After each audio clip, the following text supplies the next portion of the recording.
Bonjour les amis, ici Serge 1965 qui vous invite à une autre capsule aujourd'hui, une belle journée pour parler du Seigneur Jésus et pour vous encourager dans la foi, à persister dans la sanctification. J'appelle les saints de Dieu, mes frères et sœurs en Jésus-Christ, à continuer dans les bonnes œuvres. Et c'est justement le thème d'aujourd'hui, les bonnes œuvres, parce qu'il y a beaucoup d'enseignants qui nous enseignent probablement des fois à seulement se fier qu'on est sauvé.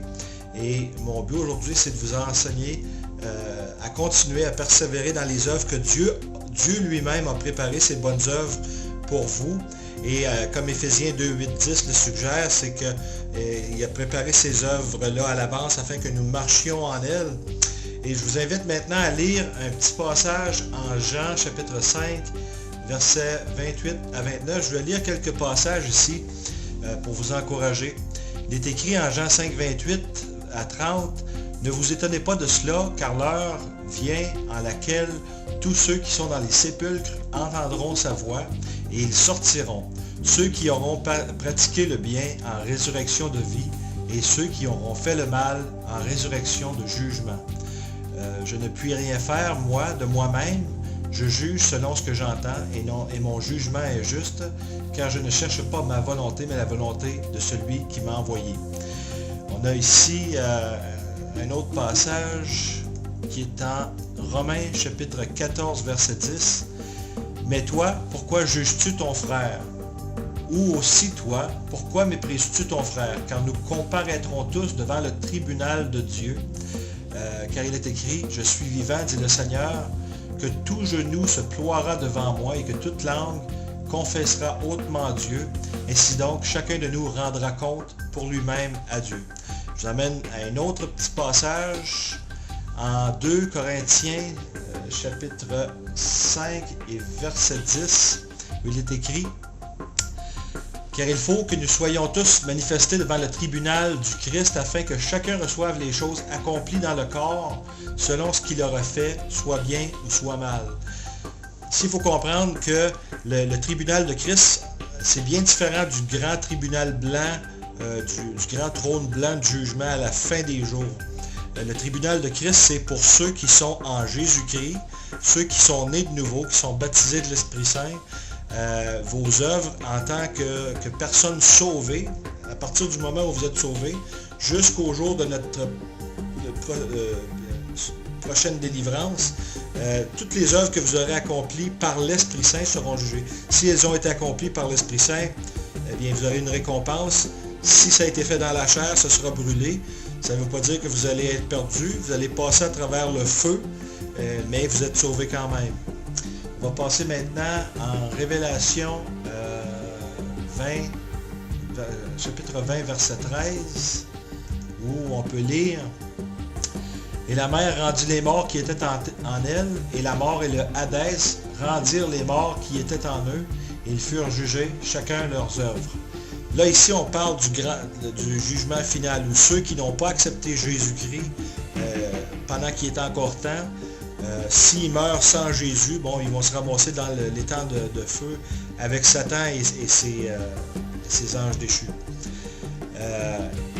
Ce qui est un sujet d'ailleurs en lui-même qui est assez fascinant parce que Dieu ne souhaite que personne ne périsse et bien souvent on pourra se dire pourquoi il envoie les gens en enfer? Bien, les gens qui vont en enfer, c'est tout simplement parce que c'est comme si volontairement ils ont passé leur vie à rejeter l'offre de pardon et de salut de Dieu.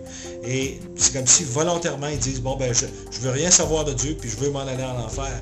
Ça fait que Dieu fait tout son possible, même il travaille le cœur des gens pour les amener avec lui au paradis, mais il vient un temps où si le cœur s'endurcit, Dieu ne se forcera pas sur cette personne et va lui donner tout simplement les souhaits de son cœur.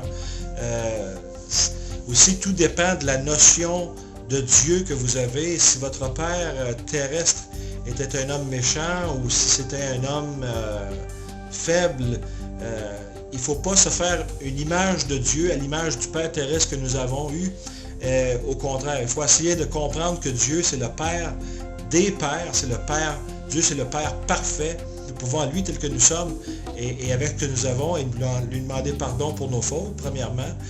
lui faire confiance qu'il existe, chercher son visage, chercher à le connaître, chercher sa présence, parce que Dieu est un Dieu qui est bon, aussi plein de compassion, et il aime sa création, il aime les hommes et les femmes qu'il a créés, et il souhaite que tous viennent qu'à être adoptés dans sa grande famille.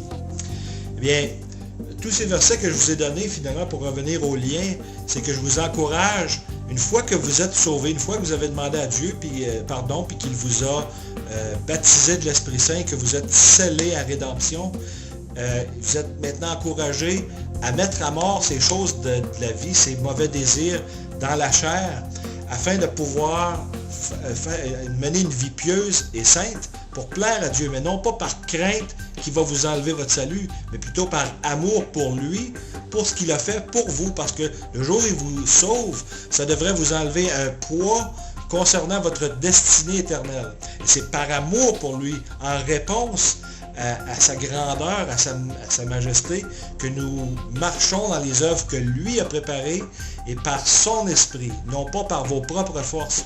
Et c'est ça que je voulais vous encourager à faire aujourd'hui, à marcher dans cette vie pieuse, dans la joie que procure le salut, puis dans la joie que donne le Seigneur Jésus, et sa paix aussi. Et une dernière chose avant de quitter, j'aimerais vous encourager à ne pas essayer de dénoncer les hérésies. Oui, ça fait un peu partie de notre travail de chrétien, mais je vous dirais plutôt, connaissez vos Bibles sur le bout de vos doigts pour que vous puissiez éloigner ces hérésies, mais en même temps, au lieu de passer du temps, parce que si vous vous mettez à dénoncer tous les mauvais enseignants qu'il y a sur l'Internet, vous allez perdre un temps énorme. Moi, ce que je vous suggère, c'est si vous voyez un bon enseignant, et que vous voulez amener des gens à écouter un sain enseignement, pointez les gens vers les bons enseignants, parce qu'il y en a très peu.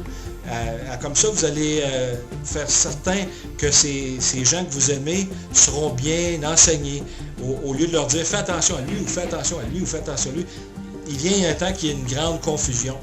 Alors, c'est le message que je voulais vous transmettre, vous encourager à persévérer dans la foi, dans les bonnes œuvres. Prenez des forces à marcher dans la prière, dans les bonnes œuvres, à servir le Seigneur d'un cœur joyeux et aussi à pointer les gens en direction des bons enseignants. Mais que le Seigneur vous bénisse aujourd'hui, au nom du Père, du Fils et du Saint-Esprit, au nom de Jésus-Christ. Merci d'avoir été des nôtres aujourd'hui. À la prochaine.